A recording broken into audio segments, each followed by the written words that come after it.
So this episode's no different. I do stupid things all the time, right? Yeah, but another amazing episode. We do have an amazing episode, but when you're in a rush and you forget to like brush your teeth and you leave the house. When you're in a rush, use a brush. When you're in a rush, use a brush. Or you put something in the microwave to heat it up and then you eat the entire dinner and that's still in the microwave. You know those little stupid things? Yeah, yeah. You run down the stairs to go grab something in the basement on your way out. By the time you're at the bottom of the stairs, you forgot what the fuck you're supposed to be Exactly. After our last episode, the next day I was taking a shower and I wanted to shave my beard because I felt like it was a little too long. And I do this thing, and I know it's probably crazy to some people. So there's different settings on my electric shaver. The settings I use for like my sideburns area is an 8, which is fairly low because it blends into my haircut, which is like a low fade. Oh, you're a blondie to begin with, yeah. And I'm a blondie. And then it gradually gets longer as we go to the chin, and it makes me look slimmer. It's all great. Except this time when I was shaving, I was in a rush and I went and put it down to 8 real quick and I started to shave. I basically put a bald spot in my beard right at the front. And I kind of don't look good without facial hair. I look like a little baby. It's so silly. It's such a piss off. Oh my God. And I didn't know. I stood in the shower. I'm looking in the mirror. I have 2 choices. One, I embrace that I have a hole in my beard. Or 2, I shaved the whole thing off. But either way, I'm going to look ridiculous. I bumped it like on my arm or something before shaving and didn't notice that it had changed the setting. And I gave my trim like a brush cut. I look like an idiot. Good thing that was on your face and not below the belt.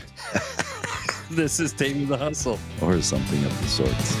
Everybody wants a piece of me. I am a lonesome man making history. They say we're all just raindrops in a stream.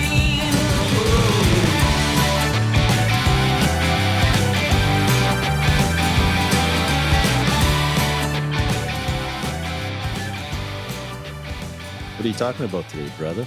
Well, I'm going to talk about a sneaky little problem that is probably costing your business more than you realize. And worse, it's coming from inside the house.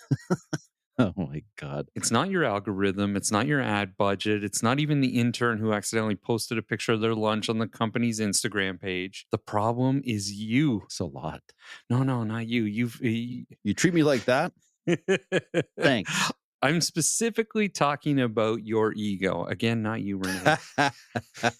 Well, hey, listen, I don't know if people beg to differ on that one, but I don't think I'm the guy you should be barking up the tree for a fucking ego because I don't have much of it. I know, and that's what I'm getting into. You've mastered this, what I'm going to talk about, whereas others struggle with this. And what I'm talking about is the need to micromanage. Barking up the wrong tree on me, bro. I know, you don't do that, and it's amazing. That's why you're a good leader. Thank you. I appreciate that. But people's obsession with tweaking, and I want to specifically talk about marketing because people's obsession with tweaking things that's already good, it's a killer for your business. That silent belief that no one can do it as well as you can, even when you're drowning in a sea of unfinished drafts or design approvals or unsent emails. It's what I like to call a brand bottleneck. Nice. So let's start with the classic mistake. The whole founder knows best or the owner knows best, whatever you want to call it. You've launched your business, you built your brand, and somewhere along the way, you decided that you had to approve every single thing in your marketing, the caption, the filter, the font, the hashtag. Because what if someone posts the wrong blue on Instagram? Imagine that. Yeah. You did that once. I tore a strip off you. just once. Kidding. But here's the thing. I get it. You care a ton, and that's a good thing for your business. But let's not confuse caring with controlling. And you do this really, really well. You've understood what experts are. You've understood even within your own business. I'm not just talking your marketing. As a whole, you've understood who does what well, and you give them those tasks and you trust them with it. Collaboration in a workplace like that is freaking key to success, man. No kidding. It's impossible to be the master of all trades, even if you're an expert in your profession. It's impossible. Exactly. And there's a fine line between wanting to protect your brand and slowly choking the life out of it because you can't stop tweaking it. Here's an important thing to remember: micromanaging kills momentum. 100%. Here's what's actually happening when you hover over every marketing move: deadlines get missed, campaigns get watered down, your team loses confidence, and you yourself, you burn out because you're still the one rewriting captions at midnight, re-recording voiceovers, reopening that Canva file for the 12th time because something just feels off. DB, how many times are you sending me a message late night because you're wrapping things up for tomorrow's post or whatever? And you're like, what do you think? I'm like, dude, you know exactly what we're trying to accomplish and you're a fucking pro at this. Why would I prove something that you're better at than me? That makes no fucking sense. Just fucking do it. Just do it. And it's always those big ones too, where I'll ask you those questions and you're like, just do it. And that's why I say you are so good at this and so good at trusting and so good at delegating. I only trust the people that I believe are competent in what they do, though. Yeah, and that's important. If I had someone on my team that I felt was incompetent, I would be micromanaging until either they were pushed out the door or they became competent, right? Yeah. Like if you believe in someone and you want to steer them right, you bring them up to speed and you make them competent by teaching them the skills that they require to do what they do. Exactly. But if they can't come around, you got to cut your ties. You'd be like, you're never going to get this. We need to move on because you just don't fit here. Yeah. I've been worried about that with our friendship. At some point, you're going to be like, you just don't fit here. Yeah, well, you know what? I'm afraid that if we stop being friends, that you're no longer going to be the amazing marketing guru for my team. So I maintain your friendship so that we can keep working together. Oh, man. You shit in the bed as a friend, but I'm killing it in the marketing. you're killing it. So I got to put up with that shit on the sides, behind the scenes. It's like a marriage. It's not all perfect. Yeah. I'm pushing you up the hill on the bike with my hand in the lure back. I'm like, this freaking guy. He's so lucky he's the marketing genius because I would not be doing this for an ordinary person. Hey, just because when you run the hills in BC, I wear rollerblades and tether behind you doesn't mean anything. Yeah. You're encouraging me to push past my own limits. I'm like a coach, you know? Yeah. You got this, René. You got this. Exactly. Jackass. So speaking of jackasses and feeling off, when you micromanage like this, that's not a marketing strategy. Exactly what I just said a minute ago. That's a bottleneck. So let's get one thing straight. Control isn't a strategy. If your idea of leadership is rewriting what you already paid someone to write, that's not leading, that's editing. Dude, we've had this in groups when we're chatting and people know you're a marketing consultant and we're getting onto a topic and they're like correcting you like they know better. Yeah. I'm like, oh my God, are you kidding me? It always makes it. You can see the steam coming out of my ears, but that's when I start to be quiet. I'm like, let's hear what you have to say. Hey, it doesn't mean you know it all. It's like me saying No. I know everything about finances. Exactly. But I read something from a business coach that I really like on Instagram just yesterday morning, and it said, if you cannot take constructive criticism, you will never reach your full potential of success. Oh, exactly. If you're right all the time and you know everything, you're limiting yourself right there. Yeah. The same for your marketing, man. Yeah, 100%. And the worst part is it's slowing down your growth when you do this because you're in too deep into the weeds and you miss the big picture most of the time. You're not spotting the trends because you don't have time to spot the trends. You're not testing bold ideas. You're tweaking commas. I know what our vision and our brand is supposed to look like because I know what I want people to see me for, right? But I have no clue how to execute that. And that's where you came in nearly a decade ago now and totally revolutionized our brand because I put it in your capable hands instead of micromanaging that shit. Well, that's the thing. Your audience, they don't care if it says, let's do this or let's go. If I wrote let's go on the post and I sent it to you and you're like, you're crunching this down in your head and you're like, I don't think I like let's go. And it takes you 2 hours to get to let's do this. How much time have you wasted just trying to get a message out that it's the same fucking message? The audience, they just want clarity, consistency, and value. Simple as that. Yeah. What is the real impact of that tweak? And what is the what cost does it come at you spending all the resources trying to change a couple works? 100% agree. What's the fix, oh great one? The first step is to audit yourself. Track how many marketing tasks you touch in a week and be honest about it. And I'm talking about every approval, every quick edit you're going to do, every late night adjustment. Write it down for a minute and then ask yourself, did I improve it or did I just delay it? 100%. The next thing to think about is, do you trust the people you hired? You mentioned this a minute ago. If you don't trust them, that's a hiring issue. But if you do trust them, let them do their job. Empower your team. And if you're solo, outsource that shit, delegate. Yes, it's scary, but do it anyways. Let me give you my opinion on that about Yeah.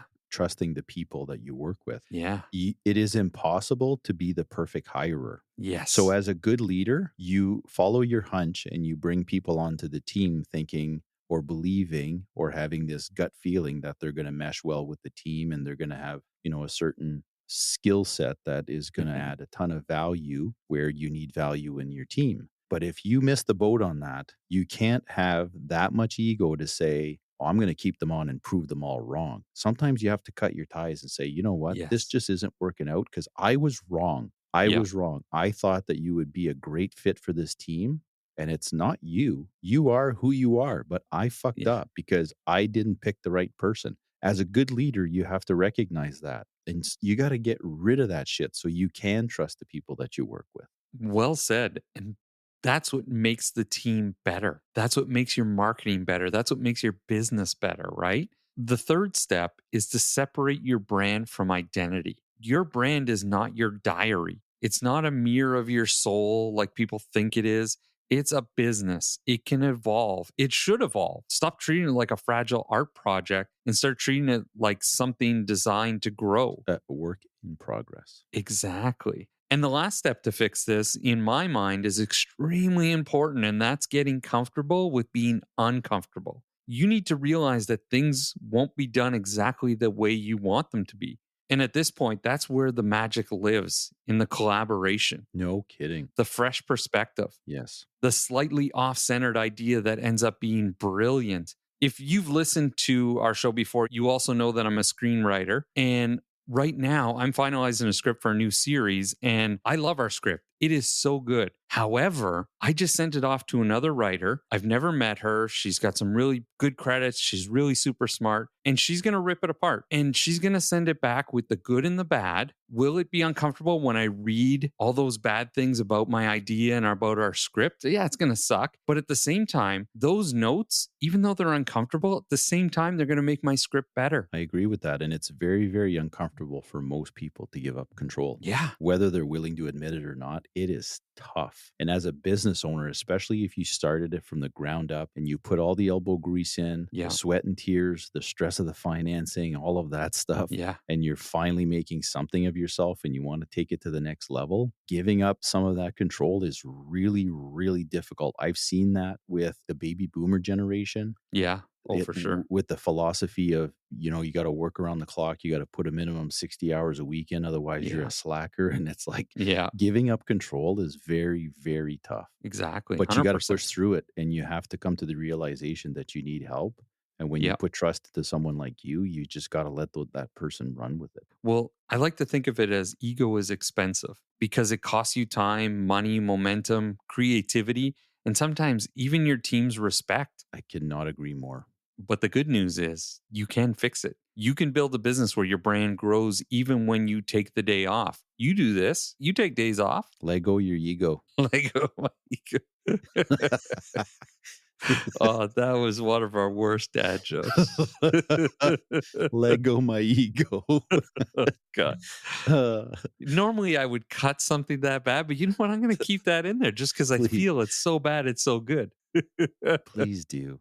When you get to this point of letting go, you can actually start enjoying parts of entrepreneurship that you love and stop obsessing over fonts at 2 a.m. Because the truth is, if your business only works when you're hovering over it 24/7, that's not a business. That's a fucking hostage situation. Yes. And it's not just your marketing, man. It's all aspects of business. All of it. Yes. I know there are graphic designers, video editors, website designers, all kinds of people in marketing who are listening right now shouting, yes, Darryl, thank you. Thank you. Because they all go through it where A lot of people have trouble letting go. And I've dealt with this with big businesses as well, where you sit in a meeting, they say, you're here for your expertise. We tell them, and then they say, you know what? How about we just do it the old way? It's like, why did you hire us then? Yeah. Why did you waste my time? And don't get me wrong, like in business, I remember in the early 2000s, like I was the janitor, I was the secretary, I was the advisor, I was the assistant, I did all the marketing, I swept the sidewalk. I was like, you have to. You got to start somewhere. But as you grow and you build your team, you need to build a trusting team, and you need to put your ego aside, and you need to assign, responsibility, and you have to delegate, and you have to trust those people. And also, you know what? We talk about creative, brainstorming and stuff. It's like the more that you share these ideas with your team and you allow them to kind of speak freely and really engage, you're going to get a much better outcome with no kidding. whatever it is you're trying to accomplish. So when you're coming up with ideas for marketing and you're having this brainstorming session, if you're the only one that has the good ideas, right? Yeah. No one's going to fucking hash out anything. Everyone's going to just sit there and just say, I'll do whatever Darryl says. I'll do whatever René says, because they know that you're not going to be listening and you're not going to be open to suggestion, which is insanity. Yeah. Why are you asking if you're not going to listen? Just like you say, right? Why did you bring me to the table if we're going to do it the old way? And what we like to do is we like to flip the script a lot of times, where our team will come up with the brainstorming, we come up with the idea and we have it out there, and then we'll throw it to you, to the client, and we'll say, here's what we've done. And not that it's micromanaging, but a lot of times it's like, we'll get clients like yourself who says, oh my God, that's so great. And then you have a tiny idea that's like, what if we had a spin on this? And a lot of times those ideas are great because we used our idea to get your wheels turning to spin into something great, as opposed to you saying, I don't like any of what you've done. Here's what I'm thinking. Yeah. And the spin-off, the creative juices start flowing. It's just amazing. And it's a great feeling. It's so much fun. Yes. Collaboration is energizing. Oh, no kidding. I remember when you and I first started working together, my ex-partner, with the first couple of radio ads we did, it was a little bit outside the box from what we had traditionally done. And I remember him literally saying, oh, that's stupid. I was like, okay, well, how about this? I'm going to run with it anyway. and here we are now. That's funny. And where is he now? Dead. No, just kidding. He's not dead. No, happily retired because he's got a great financial planner. All right. Here's my challenge this week. Find one thing to let go of. Just one. Maybe it's a newsletter. Maybe it's a post, a campaign. Let it go untouched by you and see what happens. I will promise you right now, if you let it go, the world will not implode. Unless you're the president of the United States and you're listening, that shit can't implode. Don't listen to me. It's not like the big red button on Dr. Evil there, Austin Powers. Yeah, if you let that post go, it'll be okay. $1 million. We'll be right back. Okay. A good financial plan doesn't just change your life. It changes the lives around you. Your kids, your future self, even your peace of mind. Start the ripple today. #call René, certified financial planner of St. Cyr and Associates. Well, knowing what your topic was, I have something very similar that I think is going to be very fitting. And we're just going to keep going with our conversation today, dude. I love it. Nice. Buying time. Buying time. What is the true value of delegating, automating, and investing in help? Oh, that shit's worth a lot of money. This goes back a few years now. I was shoveling our office sidewalk and I was like, fuck my life. Seriously, I was at that moment where I was like, why am I doing this? Yeah. I am supposed to be helping people right now and I'm wasting my time doing shit I hate doing. Yeah. And is not productive at all. And that is a result of being brought up like 99.9% of the population that if you do it yourself, you'll save a dime. Yeah. Yeah. It's true. Oh, I know. And it's total insanity. Yeah. And you know what's even worse? What's that? I get mangled into doing shit I hate doing for other people because they don't want to pay to do it. Yes. I don't know how many times I'm on my father's roof, shoveling his house roof, hating my life. I'm like, I want a drink. Give me a drink. something strong because I do not want to be here, but I'm just doing it to make my parents happy. No I kidding. could have paid some kid to shovel that roof, and the dad's like, no, it's too expensive. Yeah. Like, I know, but just think, I could probably make a hell of a lot more in an hour and just pay that kid to do it, and I'm still netting a pretty decent hourly wage. Exactly. But no, you get mangled into doing it. There's no other word for it. No. It's like hostage taking. You're doing shit you hate doing for someone else because they don't want to pay to do it. And they want to, like, it's such a messed up mentality. No kidding. The same goes for your business as it is for your personal life. Yeah. It intertwines. Yeah. Right. So my question for you is, like, what if the smartest investment you can make isn't in the market, but it's in your own time? Hold. Can I pause you for a second? Aaron, I need you to listen to this episode. Aaron, my wife, please listen to this episode right now. Tune in. Okay, she good. also micromanages me as a financial planner. She does not trust a word I say. She's like, but poor Aaron, love her to death. Oh, man. So, you know what? What prompted me to talk about this is I was at camp with my parents last weekend, and my dog, they're so nice. I love my parents to death. And their home is a second home to our dogs. Like, my dog, Jack, loves my father, loves him. He loves him more than he loves me, for sure. Like, he comes home and he's depressed because I took him away from his best friend. So anyway, when they're at camp, he just has this thing where he just destroys the friggin' screen because he'll see like a robin or he'll see a duck coming up the shore, and he just wants to go, like, either attack it or say hello. I'm not quite sure. Yeah. So he destroys the screen. So my mom buys a screen to replace the screen door, but the little rubber around it is way bigger than the crack. I got Sunday morning oldies on the radio. I got a great coffee going. The sun is shining. There's just enough breeze. There's no bugs. My life could not be more perfect. And she says, can you do this? And of course I'm going to do it because it's my dog who wrecked it. Yeah. I'm like doing it. And I'm like, this fucking rubber doesn't fit. I'm going to tear the screen. I start swearing like you're just mumbling. Oh, yeah. You're growling. My cousin owns a windows and doors company. So, like, I text him. I said, dude, I can't do this shit, man. Like, I don't want to do this. I said, if I bring the screen door in, will you fix this for us and just make it work and put some sort of protective screen or some barrier that my dog won't ever do this again? No problem. I'm rolling all the screen matting up, and I'm rolling. My mom comes out because I had this all laid out on the table. My mom comes out. She's, what are you doing? I said, I'm paying someone to do this. Oh, it's going to be so expensive. I said, I don't care if it's $1 million. I don't want to do this.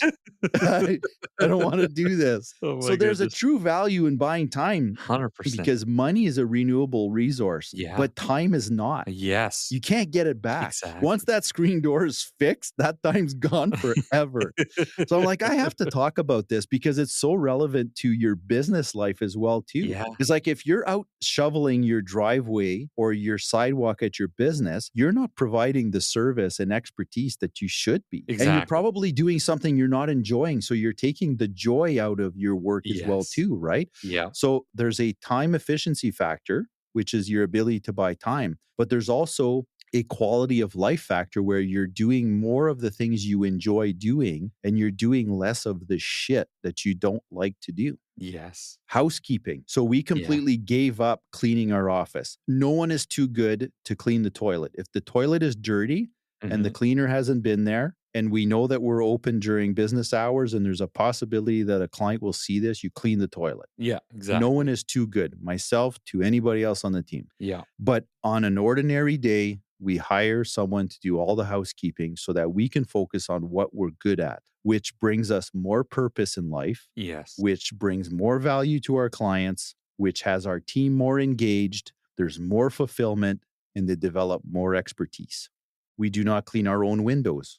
We hire a window cleaning company. Yeah. I really enjoy landscaping, but I will be frank with you, this spring, I enjoyed it less than I usually do. So I'm predicting that by next year, I'm going to hire a landscaping company to do the lawn care, to do pruning, to do the weeding. And you know what? There's also an exchange of service there where you also often find people you're working with. Mm-hmm. So you're supporting each other because pretty much everyone we work with that does work for us are clients of ours. So now we're supporting them. We're also promoting them on social media. We're telling people we work with them. So now we're helping them with their success because we're a reputable company. We've got a lot of integrity and respect in the community. So if we're telling everyone that we work with Darryl Boulay and Hepburn Productions, then all of a sudden it gives you more credibility, and vice versa. If you can tell the world you're working with René and his team at St. Cyr and Associates, then all of a sudden you have more credibility, right? Yeah, I couldn't agree more. You've got Crystal Clear who cleans our windows, and we tell everyone we work with them. Well, all of a sudden they're like, whoa, René and Megan's expectations are super high on cleanliness. They're anal as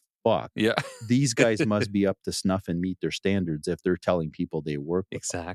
So it's twofold. Yeah, for sure. So my question to you is, if you're able to free up time, right? Because there's also a monetary impact on there. It's like, let's say you're a lawyer or an accountant and you're $300 an hour. Yes. And you have to pay someone $30 an hour or even $50 an hour to do some work. Yeah. You're still netting some profit, even if you have to work an extra 20 minutes a day. You're doing what you love and you're having a larger impact in the lives of the people that you work with. Yes. But if you are good at delegating and you're good at buying time by sourcing out services to do the shit you don't like to do, and you can gain 5 hours in a week, what would you do with 5 hours in a week, Darryl? Jesus, that's a loaded question. That's a lot of time. That is a lot of time. And as you were saying that, I couldn't help but think of your tagline of live well today while planning to live well tomorrow. I think it's important to bring that up because yes, 5 extra hours in the day could impact my work life. But at the same time, I am such, and you know this, I'm such a family type guy where I love doing stuff with my kids and my wife. And we're such a close family that there have been days where, you know, my son is at a golf tournament and would ask me, hey, are you able to come to the golf tournament? And you'd be there all day. And I say, oh, I can't today because I'm working. And I've learned this over the years. I've learned to delegate these things so that I can attend those events. Well, I'm not 100% there, but I'm working really, really hard at it. Yeah. But that's the thing. Those 5 hours would be life-changing. Sounds so silly. It is life-changing. Yeah. Because it doesn't all have to go to personal life and it doesn't all have to be reinvested in your business. But imagine if you had the opportunity to network instead of shoveling. Yes. You go to a function, or if you're at the office and you invite a client in for coffee, or you go for coffee with a client. Yeah. But if you had the ability to read a good book, if you enjoy reading, putting your feet up by a nice campfire, or having a nice meal with your family, or taking them out for dinner, or going for a hike with your son, or going for a round of golf with your own son. Speaking my language. We have been caught in the busy trap. How many people do we talk to, whether it's our friends, our clients, acquaintances, or just people at the grocery store that you end up having small talk with, is, how's your day? Oh, it's busy. Yeah. I had a friend today alone, it happens so often, who texted me and says, how's your summer going? Because we hadn't connected in a while. Yeah. And I said, I'm having a great summer. Thanks. How is yours? And he's like, super busy. I can't believe how fast it's going by. Yeah. It's like, we do not have to get caught up in the busy trap culture. Yes. Because being busy does not define success. And it also does not necessarily define productivity. Yes. Because if you're just at work to be at work, to show up and to say you're busy, it doesn't necessarily mean you're accomplishing anything. No, exactly. I've worked with people that just showed up at work and they were just surfing the internet at work to say they worked a lot of hours. Yeah. But was not making the money, and it was not changing their lives, and it was definitely not improving it. Yeah. But we get caught in that trap of needing to be busy because it makes us feel successful. Yes. And we need to change that mindset and buy time to allow us to have work-life balance and to allow us to focus on our expertise and allow us to get rid of the shit we don't like doing. Even as a miner, like a miner that's making like 160 or 170,000 a year, that's not unusual for us. So a lot of them are above 200. That's easily $80 an hour.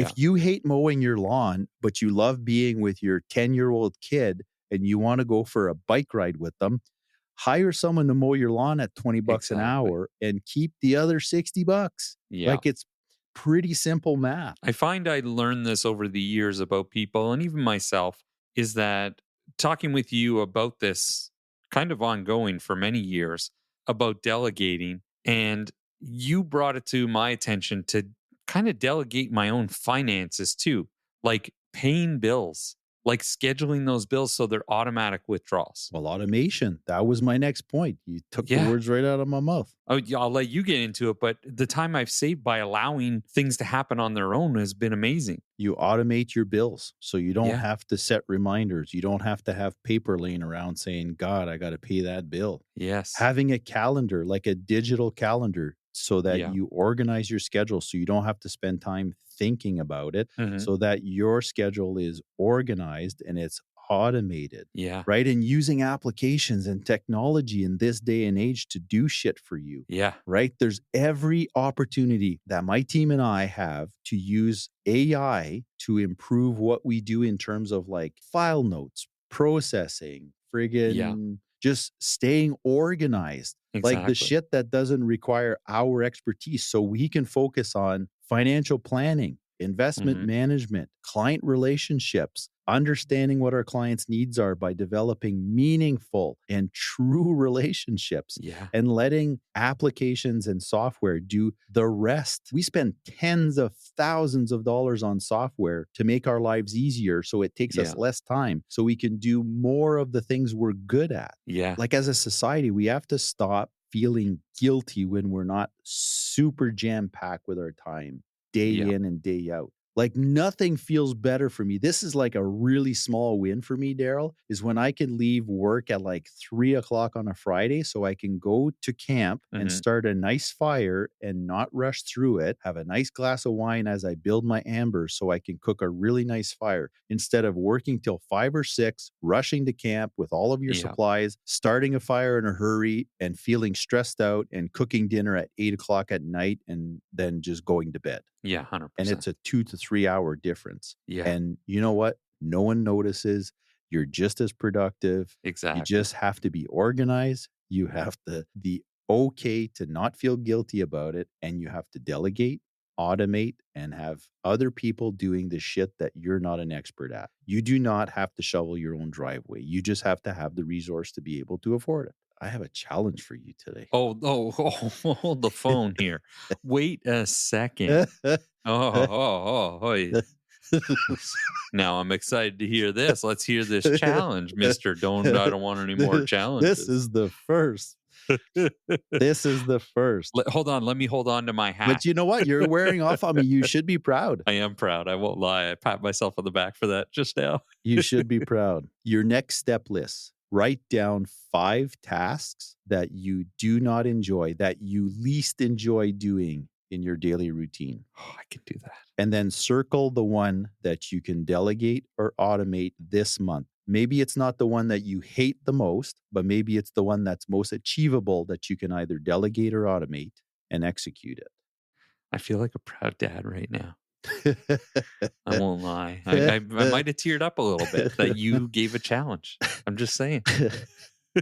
Sorry for my rant. I've really been realizing my mortality lately. Yeah. I think I've been in business long enough that I've been losing a lot of clients that have become friends, over the last 20, 25 years. I've got some family members that are not well. And it's like, I'm not getting any younger. I'm getting very close to 50. And I'm like, do I want to be laying in my deathbed or sitting in a rocking chair on a veranda somewhere in my 80s saying, man, I'm really happy I spent all my time doing that? Yeah, exactly. Right?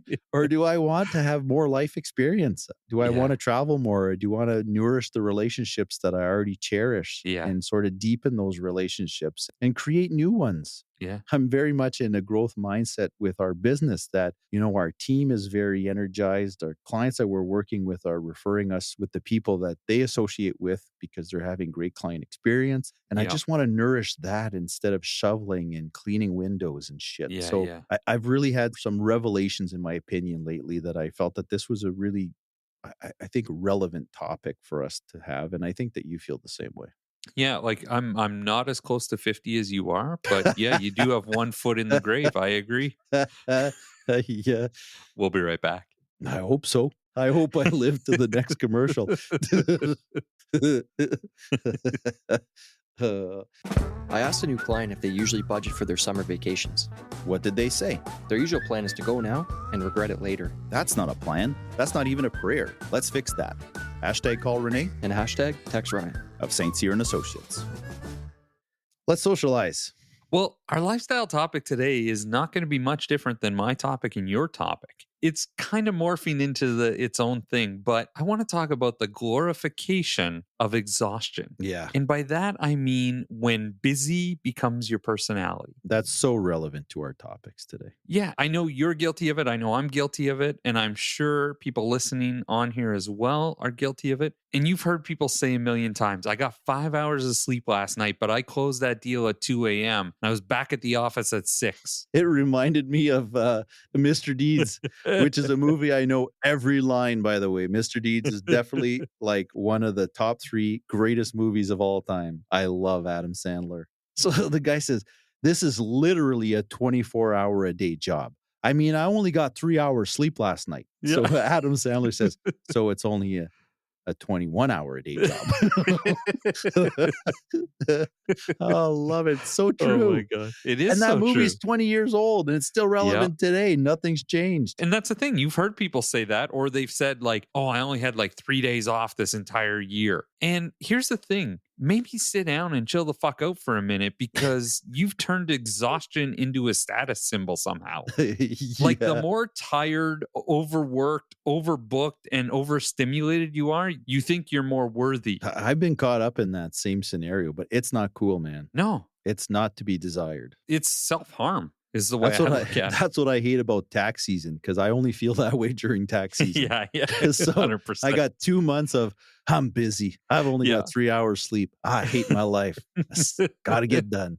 But the other 10 months, better work-life balance. That's the thing. You're a human being, right? You're not when we talked about delegating or automating, you're not a productivity app. So if there are things you have to do and you do have to work that much, you got to start to think of exactly what we talked about in the previous topics here, is that you have to delegate. You have to let things go. Yes, there are seasons where life is full. You have deadlines. You got the kids, launches, school plays, whatever. That's normal. But when your default answer to how are you, and you mentioned this earlier, is busy every single time. I am also convinced, Darryl, that sometimes busy becomes a habit and it doesn't necessarily mean productivity. No. If you're just showing up to put the hours in because you want to tell everyone you're busy, is bullshit to me. I think people cling to that word busy like it's a personality trait. 100%. Yeah. I agree with you totally. It becomes an identity and it's a terrible identity and it's not to be desired. No kidding. I am ashamed to say I'm busy all the time when I'm racing through tax season. I don't enjoy it. I can't wait to get over it. And I think bragging about burnout, that's not a flex to me anymore. Like I remember I used to say I was busy early on in my career and I'm thinking in my head, people think I'm like super successful if I'm this busy. It's not a flex. Like to me, I'm like, you have mental health issues. Let's get back to productivity. If you're a high producing individual and you get a lot of shit done and you're very skilled and you're good at what you do, it doesn't matter how much time you put in. It's the impact that you have when you're putting it in. Exactly. It's time and effort that's well put to use instead of just wasting your entire life just doing it because it's your identity to say, I'm busy. Yeah, like being booked and busy is fine until you're too booked and too busy to enjoy your own life. That's ridiculous. And we've all been guilty of it. Yes. I'm not preaching like I'm some saint and I'm perfect at everything. I've been caught in that rat race a million times, but I've now realized that I have to actively work on escaping that to not be caught in that trap to keep saying, oh, I'm busy. All I do is work. I put in 18 hours today, or I put fucking 16 hours yesterday. Yeah. That doesn't impress anyone. You know what is actually impressive? Boundaries, rest, saying no, sleeping 8 hours and not apologizing for it. That shit's impressive to me. I wish I could sleep 8 hours. Me too. I'm a bad sleeper. I don't wake up because I'm busy. I wake up because I can't sleep anymore. Yeah, same. And I pee a lot. Yes, you do. That's not an age thing. You've been peeing for a long time. Yeah. I don't even know where it comes from. Like how does it reproduce? How am I like, I don't even put that much water in my body. Where does it I'm just like, I'm somehow connected to the town water line because it's endless. Yeah. Oh, yeah. There you go. Unlimited supply. But you are 100% correct, Darryl. Such a culture, and it's really, really difficult to change that mindset. And sometimes the only time people feel valuable is when they're exhausted. And that exhaustion has become like a currency to them, right? Where it's like they want to be known as the guy who's working all the time. Here's what we all need to remember is rest is productive. Simple as that. Yes. Yeah. Like I'm not spewing bullshit here. It's actual science and not Darryl science, real science. Newsflash. Your brain literally needs rest to function well. I also remember my ex-partner, like this is going back 15 years for sure. And I was raising my kids at the time and like we only had one family vehicle. I would drive mom to work and then the girls and I would go for a rip around town. Sometimes we'd go say hello to my parents and then I would drop them off at school and then I would come to work. Yeah. And our work day started at 8:30. And if I showed up at 8:32 or 8:33, he would say, "Good afternoon, René," because I was showing up 3 minutes late. But I had just had an amazing morning with my family and I connected with my kids and then my kids got to see their grandparents and we enjoyed some sunshine with the windows down. It enriched my life so much. But then I got kicked in the balls every time I would come into work and be like, "Good afternoon, René." It was a total insinuation, me being lazy and unproductive because I was 2 or 3 minutes late. That's hilarious. And mind you, I'd worked through my lunch and I would probably work late. And it was just like, the mentality, it doesn't have to be like this. I know. Right? But that is our culture. Yeah. That is the busy culture that North Americans have adopted. And it's really, really difficult to break that. I know. Well, let's try starting here. Let's stop glorifying exhaustion and start glorifying a healthy lifestyle and actually enjoying life. So I won't say this is a challenge because I don't want you to get upset, but try this. Stop using the word busy. This week, when someone asks, "How are you?" without using the word tired or busy or swamped, see what happens. Take something off your plate like René mentioned earlier. Block time for nothing. Reclaim your energy and trust me, you'll become more productive and just a better person to be around. You won't be annoying as fuck. And possibly much more successful. This was a true reflection of a lot of the thoughts that I have recently, Darryl, and I feel that this really touched home for me. So this was a great episode, and I thank you for that. I'm glad I touched you. All right, that's it for today. If this episode made you laugh, think, or feel personally attacked by us in a loving way, hit the follow button on Spotify, Apple Podcasts, wherever you're listening right now, and follow us on Instagram so you don't miss a thing. Now, go take a nap, and don't you dare feel guilty about it. Thanks for listening, and we'll see you next time. Ciao.